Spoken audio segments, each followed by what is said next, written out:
This is Big Podcast.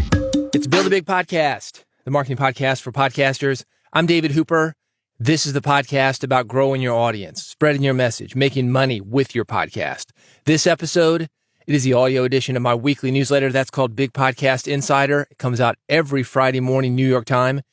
If you want to subscribe now or just follow along, newsletter.bigpodcast.com. That's where all the links will be as well.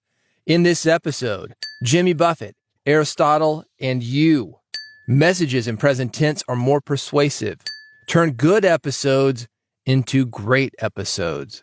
3 simple ways to find story ideas. Sponsorship framework for podcasters. Netflix is shutting down its DVD business. What does that have to do with podcasting? I'll tell you. Also some classified ads, things that I think will help you and your podcast. This episode is brought to you by Riverside.fm, the leading platform to record studio-quality, remote podcast and video. 70,000 people use it. The New York Times uses it. Spotify uses it. Riverside records locally on each participant's computer and uploads to the cloud. That gives you the highest audio and video quality. You're going to sound like you and your guest are in the same room, even if that guest is on the other side of the world. It's very intuitive. It's easy to use. Your guests don't need to install anything. You simply send a web link, opens up in the Chrome browser. You and your guest are magically transported into the Riverside studio. They got a free trial for you. It's at Riverside.fm. Go there, sign up. You got a couple of hours to check it out. Kick the tires, look under the hood, see how you like it. If you do, I've got a discount code for you, and here it is. Big Podcast, BIGPODCAST. That's Riverside.fm, the 15% off discount code. Big Podcast, BIGPODCAST. Hey, if you've been here before, you know how this works. What I do is go from story to story to story to story to story, and in between each story, you're going to hear this.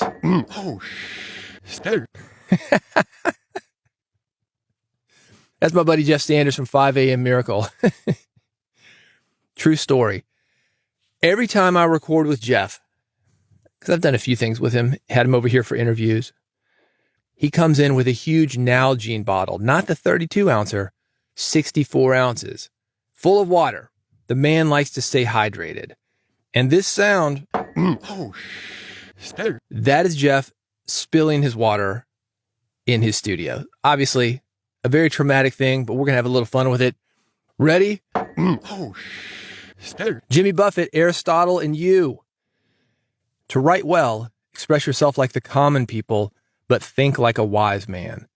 That is a quote from Aristotle, and it is great advice for podcasters. Over the years, I've interviewed hundreds of songwriters, and this is something that the great ones have in common. Same for podcasters and radio hosts. The songwriting thing is interesting to me because I will get guys in my studio that,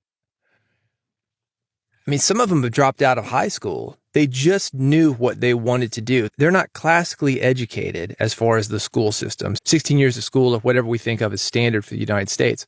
But they do read a lot. They are empathetic. They are able to connect with people in different ways. I'll tell you a funny Hank Williams story. Hank Williams, kind of this tough country guy, drank a lot, arguably a rough upbringing, rough life. And he would read True Romance magazine. It's kind of like Hustler Letters or Penthouse Forum for the ladies. It is a little more mellow. Pulp Fiction, not real deep, but it taps into an emotion that people are feeling.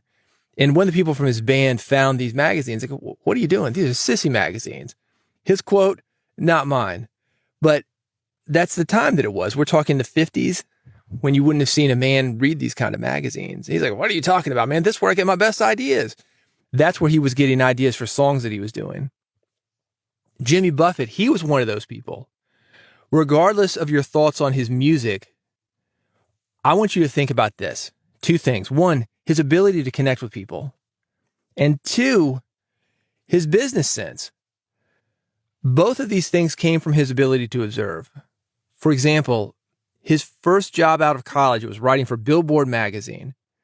And realizing that most of the musicians he was writing about were broke, when he went full-time as a musician, he started to diversify his income. For example, bought his own tour buses. And when he wasn't touring, he would rent them out to other artists. A tour bus right now costs about $1,000 a day to keep on the road. That's the driver, that's fuel, that's rental. Not cheap. And you can see how being on the receiving end of some of that money, that's not a bad income stream. That's exactly what Jimmy Buffett saw. That's exactly what he did. Of course, we've all seen the various Margaritaville licensing deals from the chain of restaurants, club and resorts. There's a line of blenders. There's a branded radio station on Sirius XM. The man understood the value of branded merchandise and also building something around a community. When you've got both of those, that is a lot of money. That's a lot of loyalty. Jimmy Buffett had 30 albums. If you went to a Jimmy Buffett show and those were the true fans, or were they? I don't know. I don't know that all those people were buying all of the albums. They were going to the shows. They were experiencing the community. Again, it goes back to that. They're experiencing the merchandise. So they're all in Jimmy Buffett tees. They're bringing in their own sand. I mean, these guys took concert going to a new level. But were they really there for him, or were they really there for the community? That is something for us to think about with our podcast. Speaking of that community, Jimmy never put himself on the Jumbotron screens when he played live. You know, you go to a concert these days, you don't just watch the guy. You're watching the guy on a big screen, either behind the stage or to the side of the stage. Jimmy would never put himself on that screen. It was always the people in the audience. He made it about the community. And something else he did, or didn't do in this case, speaking of the community, during his time at Billboard, this is a great rule to follow for podcasters, by the way. He was reviewing shows. He was reviewing albums. And he would never, ever, ever give anybody a bad review because he knew how hard it was to get up on stage. There's a great quote with him talking about this. He says, now there has to be something toxic that a review says, something that isn't all positive. But I would never do that because I knew how hard it was to get up on stage. That's a man who understands where people are coming from. His fans, the other musicians doing the same thing that he's doing. I mentioned me interviewing songwriters, and this is something that I've noticed. We have a section of my show. It's called Dave's Demo Derby. People from around the world, they send in demos, music, basically, demo tapes, and we review them. We take them out of the envelopes, we play them for the first time on the air, and we talk about them. For the listener, it's like being in the room in a music business office, a record label, a publisher, a music supervisor, somebody who would be listening to music and having a first impression. You were there for that first impression. One of the things that I've noticed about the more established artists that we get, the songwriters, the guys who are actually in the trenches, they do not criticize the music that we get. They don't. They are very respectful. The people who aren't respectful, some of the business guys, the guys who haven't actually done it. The label guys, the managers, they just haven't done it. They just can't connect to the musicians and the songwriters like other musicians and songwriters. Think about that with your podcast. Can you connect with the listeners that you have? If you can, you got a good thing going. More thoughts, newsletter.bigpodcast.com. Messages in present tense are more persuasive. I want you to compare these two comments about the same podcast episode. Number one, that podcast episode was great. Number two, that podcast episode is great. Reviews written in the present tense versus past tense were perceived as up to 26% more helpful. Radio hosts have known this for years. A good host always talks in present tense, and this is why. I've got an article. It's linked at newsletter.bigpodcast.com. Thomas McKinley says this. He says, number one, we perceive the past tense as saying something about a particular point in time, not a continuing activity, so it feels more subjective. Two, the present tense implies something current and more universal. It seems more certain. Number three, because we consider present tense more certain than the past tense, we find it more persuasive, useful, and helpful. Let me give you a way to do this in your podcast. If you are doing a promo, maybe for social media, maybe you've got an episode coming up that you're teasing on your current episode, a lot of people would say, we talked about blank, blank, blank, saying it like it's in the past, even though it hasn't been released. It's a future episode. Or we're going to talk about saying it's in the future, the way that this article suggests, keep it in the present. We talk about. So if I've got an upcoming episode and I'm teasing it to you, I've got Grammar Girl on the next podcast and we talk about blank. That's better than we're going to talk about for a few reasons. One, because it sounds like you're a fortune teller, or that's what your plans are. But we all know how plans work in the studio, even listeners. Your audience wants to experience this stuff with you. If you're a DJ playing music, for example, the audience is feeling that you're listening to that song with them, experiencing it with them, not that you're just saying, hey, everybody, we got the new Jimmy Buffett track, and here it is. Boop. Plop that track in there. That was the new Jimmy Buffett track. What'd you think about it? Let me know at 737-ROCK. The audience wants to think that you're in there with them. That's another reason this works for radio and podcasting. More thoughts and the link to the article, newsletter.bigpodcast.com. Turn good episodes into great episodes. There's a difference between a good conversation and a quality interview format podcast. We've all seen these guys at the party, and they've got great conversation skills. These guys are great at parties, and they usually are very interesting to engage with. They've been there, done that. Ha, ha, ha. Life of the party, man. Ups the energy. They take a boring room into something that you're glad that you're part of. But what helps somebody at a party is only going to get you so far when it comes to getting a great interview on tape. Great interviews have focus. Great interviews have purpose that goes beyond just hanging out, bringing the energy up, killing time. Great interviews have some discovery, but also an informed person guiding them. They're not random. Sometimes you'll see a beginner podcaster do a random interview. Oh, so tell me about yourself. Okay, all right. That's how they started out. And then they have crazy discovery. It's like an exploratory surgery. That's not how surgery works these days. And that's not how interviews should work these days. If you go in for brain surgery these days, you ever know anybody who's done that? My father's done this. Had a brain tumor. They knew exactly where this thing was, down to the millimeter. They're doing all these tests on him. They got these nodes on him. They knew exactly where they were going to go, and they went there. Got this thing out. He's been great for the last 20 years. That's not how they used to do it. How they used to do it is like, man, get the knife. Yeah, all right, we're going in. Going to see what's in there. They didn't know how to see behind that skull, man. And you get in there, you can mess things up. I mean, this was pretty harrowing. Even though they knew what they were doing, you got to disconnect the nerves and you got to make sure that everything is fine so you don't wake up paralyzed or deaf or whatever. I mean, there's a lot of stuff that can go wrong. And your interview, probably not that serious. Some of you think so. Probably not that serious. If you mess it up, it's not a big deal. But you cannot recreate a moment. You cannot recreate first impressions. I talked about the demo derby. We would not have the same experience already having played that music and knowing what we're getting into than we would opening up those envelopes, popping a CD in the CD player. We would not have that same experience, that surprise, that delight, doing that a second time when you already know what's coming. With that said, you kind of want to know where your interview is going. You want to do that background check. You want to have a pre-interview. And when you have that pre-interview, do it a few days beforehand. Let the person you're talking to forget that you've talked about this stuff. Ask other people that know the person that you're going to interview. Do your pre-interviews with them. Tell me about this. What's the most exciting thing about working with this person? What's something that I need to know nobody ever asked about, but he would love to talk about? I had an interview like that recently. This guy's on quarantine, like a lot of us, for a little while. He was a musician, off the road. He's an Evel Knievel fan. And I was too, any Gen Xer. We grew up with these Evel Knievel stunt cycles.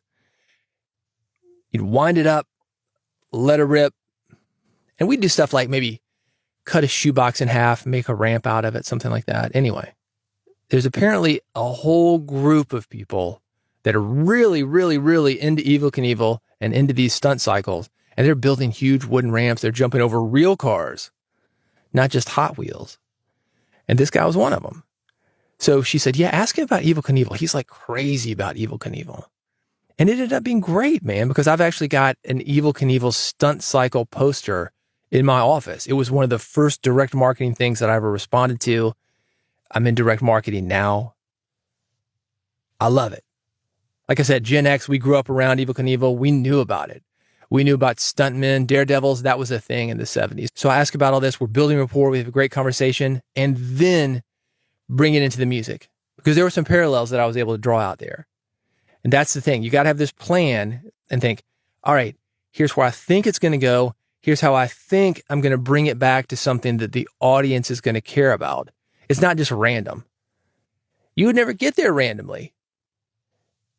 That exploratory surgery, you're not going to do it. You've got to have that insider information. And that's from either a pre-interview with the person ahead of time, where you're just chilling out. Hey, man, that's the life of the party stuff. Hey, how you doing? All right, great. Hey, really excited about interviewing. I can't wait to get you in the studio. Can't wait to get you on a remote connection. Just want to introduce myself, just see how you're doing. If there's anything that you want to make sure that we talk about, let me know. I'll see if I can work that in. That kind of thing. Just a chilled out, laid back interview. You're not going through every single question. You're not giving your questions in advance. You're not even giving the topics in advance. You might give a topic. Hey, I wanted to talk about your career. I know you've been on the road for 30 years. I'm going to dive into what that's like on this interview. You don't need to prepare because it's your life that we're talking about. But let me know if there's anything that you think that I might want to talk about that would be interesting for our listeners. It's that kind of thing. It's super laid back. I don't know why people are so worried about these pre-interviews. They're so scared of them. Well, I couldn't ask for a pre-interview. No, man, it's just hanging out. It's building rapport. It's building rapport. The point is, you need to harness all this stuff. Don't do it on the interview. Don't do it on tape. Harness it, man. If you want to create a great interview, you've got to harness it. I've got more thoughts. Newsletter.bigpodcast.com. 3 simple ways to find story ideas. The next time you're struggling to come up with a new story or just need a push in a more creative direction, Sally Herships recommends to try one or more of these 3 things. 1, be curious. 2, talk to people. 3, research. I'm going to give you quick thoughts on each. Obviously, doing research is helpful when it comes to your podcast. Beyond helping you to be factually correct with the information you share, the best reason to do research is the amount of story ideas that you open up to during that research. I'm not sure if I've ever done a pre-interview where I didn't walk away with a possible new direction, such as adult men playing with Evel Knievel toys. But it was a moment, man. And we got into all sorts of stuff. He's like, yeah, dude, Sammy Hagar saw the video and shared it. I said, what? Okay, let's talk about that. I mean, where else are you going to get these things if you don't have a casual conversation? If everybody's stiff, if everybody's in that radio mode, no, that's not a great podcast. That might be great for morning radio. Hey, everybody, welcome. We're going to have Sally on the air and she's going to crack an egg on her head and it's going to be hilarious. Plus traffic on the 5s and 35s. That's coming up. Yeah. All right. We've all heard that. People who come into you, they're not there for that. They're there for something different. And you go in a different place and you go in a deeper place when you do your research.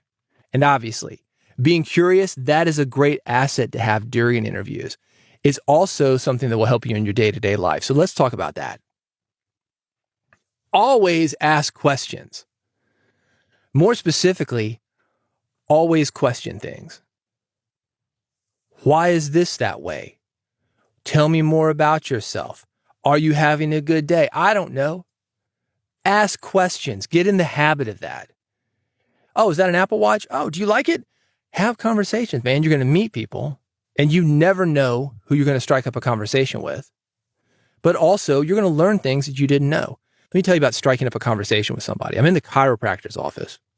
It's been a few years ago. I don't know why I started talking to this lady. I don't remember. But what I do remember, speaking of Hank Williams, let's do that callback from the first segment.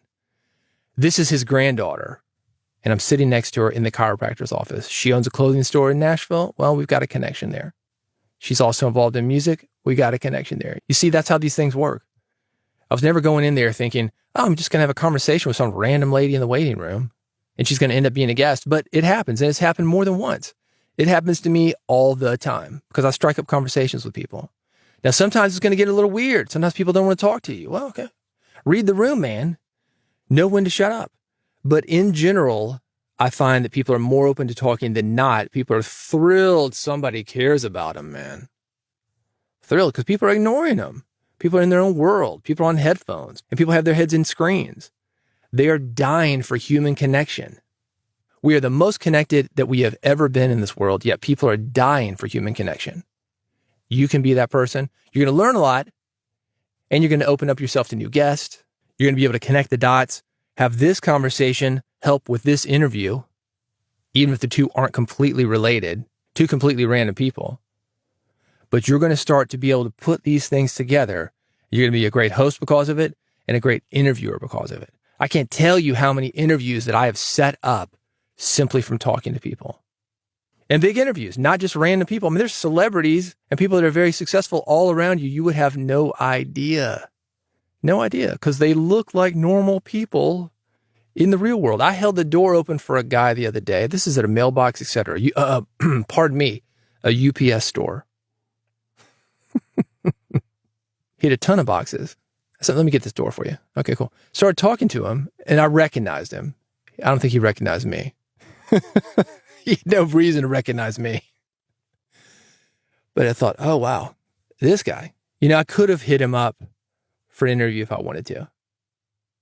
I've got other ways of getting to him. When I do, that's how that connection is going to happen. Hey, man, you're never going to believe this, but I actually held the door open for you at a UPS store. You had a ton of stuff. Looked like musical gear. Were you shipping anything, man? You're on tour right now? That's how that works. And again, most people, not everybody, but most people, very cool about this. It is very easy for us to live in a world without a lot of interaction with other people. Think about how you buy groceries. Think about how you bank. Think about all the deliveries that you're getting to your house. We can be very anonymous. Did you ever see that movie called The Net? Sandra Bullock? She disappeared. Just disappeared. And nobody knew because she was on the computer all the time.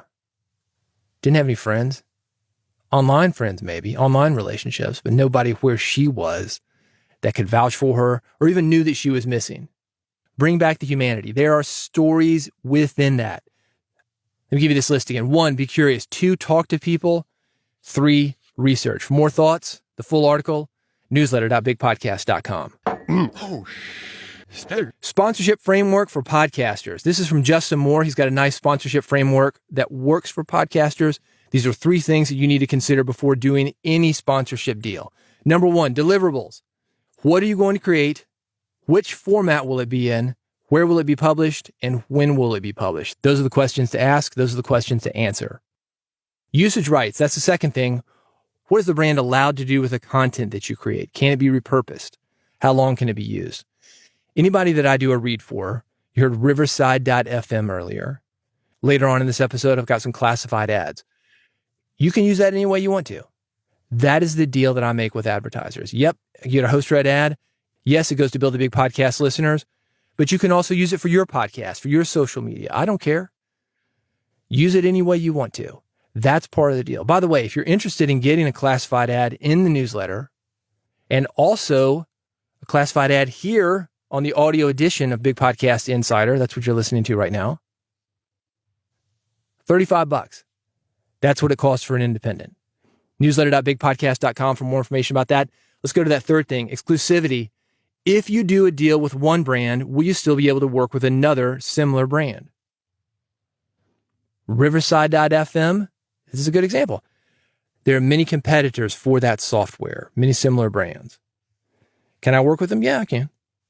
Would I? Probably not. Probably not one thing after the other, because then it's confusing to you. And I'm thinking about that when I take on advertising clients. If I've got software A and software B, and they're very similar, and I'm advertising both, you're like, oh, what do I do? Don't know which decision to make. It's not good for the advertiser. It's not good for you. It confuses things. Now you could say, well, David, it's good for you because you could double your ads. Maybe. But what I'm trying to do is have something that's good for you, listeners. I'm trying to have you have a good experience. That's why more people listen to this podcast than so many other podcasts. You've got a good experience. I'm not trying to confuse you. Yeah, I can make a few hundred, a few $1,000 here and there, but is it good for the long run? Probably not. So do consider that. Exclusivity, that's a big one. So number 1, deliverables. 2, usage rights. 3, exclusivity.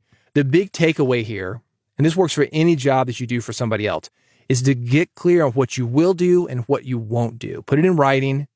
People hear what they want to hear, or people are only focused on one thing and being focused only on that one thing, they're neglecting the other things so they don't hear things that they should. That can be a problem, so do get it in writing. By the way, a quick plug, I'll talk a little bit more about this later in the episode. If you are interested in growing your podcast so you can get advertising for your podcast, I've got something for you called Big Podcast AMP, Audio Monetization Program. That's what that stands for. bigpodcast.com/AMP. For more information on that, and also this sponsorship framework from Justin Moore, newsletter.bigpodcast.com. Netflix is shutting down its DVD business. I'm mentioning this here because this is a reminder that formats can and will change, and that includes podcasting. Podcasting is going to change sooner than you'd think. Just 20 years ago, we were still buying paper books and magazines, and music was being delivered to us on pieces of plastic. Of course, people are still reading books today. People are still buying CDs. And back then, 20 years ago, people were reading books online. You might be familiar with Project Gutenberg. Huge. A lot of online books there. Music online. Man, back in the 90s, we were doing it with mp3.com. eMusic was the first brand to really come in and start selling music. That's been about 25 years ago. So people were doing it. I was one of them. And that's where things get messy because things are always changing. And then there's that shift to where it seems like everybody has changed. VHS tapes to DVDs, DVDs to streaming, vinyl records to cassettes to CDs, then back to vinyl records. Things are always changing. Here's the question for you. Are you ready to take advantage of it? You need to be ready to take advantage of it. If you need help, like I mentioned, Big Podcast AMP, we can do it. If you want more thoughts about how Netflix has changed its business over the years, newsletter.bigpodcast.com. Classified ads for you. Swell AI automates writing podcast summaries, articles, social posts, and more. You can manage multiple shows in one dashboard. Build custom templates for each show. It connects via Google Drive, Dropbox, and Zoom. So whatever you record, it automatically goes to Swell AI. Swell AI outputs episode notes automatically. This is cool. You can get started for free. I've got the link, newsletter.bigpodcast.com. Publer, social media scheduler. Speaking of automation, this thing is great for social media. You don't want to be a slave to social media. I post something on Instagram every day. Have you seen the Big Podcast 1 Instagram? Big Podcast number 1. That's the username on Instagram. A lot of funny podcasting memes. Sometimes I send them in the newsletter. Anyway, all scheduled with Publer. It is a great service, a social media scheduler, so you are not a slave to social media. I've got it linked, newsletter.bigpodcast.com. I mentioned Big Podcast AMP audio monetization program. When you are ready, this is how I can help you even more. This is a personal coaching program designed to help you do 3 things. 1, grow your podcast audience. 2, get more people talking about your podcast. And 3, make more money with your podcast. Even if you think, oh man, I don't need money. I'm doing it for the fans. If just one person listens to me, then it's all worth it. All right, cool, man. But money is going to help you reach that one person. Money is going to help you produce your podcast. Money is going to help you buy those mics, the compressors, the limiters, the interfaces with all those flashy lights that you like to buy. That's why I mentioned money. It makes it possible for you to do everything else that you want to do with your podcast. And if you're interested in getting more money, more listeners, more authority, more impact, more of the good things that can come from podcasting, I can help you. It's called Big Podcast AMP Audio Monetization Program. You can go there directly at bigpodcast.com/AMP, or if you want more details, more thoughts, newsletter.bigpodcast.com. Thank you for listening to Build a Big Podcast. If you want to make sure that you never miss an episode, you don't want that. No, you don't. So do this, bigpodcast.com/subscribe. That will get you to the subscription page. I've got 3 links for you. 1 for iPhone, 1 for Android, 1 is an RSS feed. I've got a QR code there for you. You like those QR codes? Scan it. You'll be able to instantly subscribe to Build a Big Podcast from your smartphone. Everything is linked. I've got it all at bigpodcast.com/subscribe. Do you not have a subscription page? What? Steal mine. bigpodcast.com/subscribe. Steal it, man. Take it. Take the graphics. Take the copy. Do it. bigpodcast.com/subscribe. And do it now before you forget. bigpodcast.com/subscribe. Thank you for listening to Build a Big Podcast. I will see you on the next episode.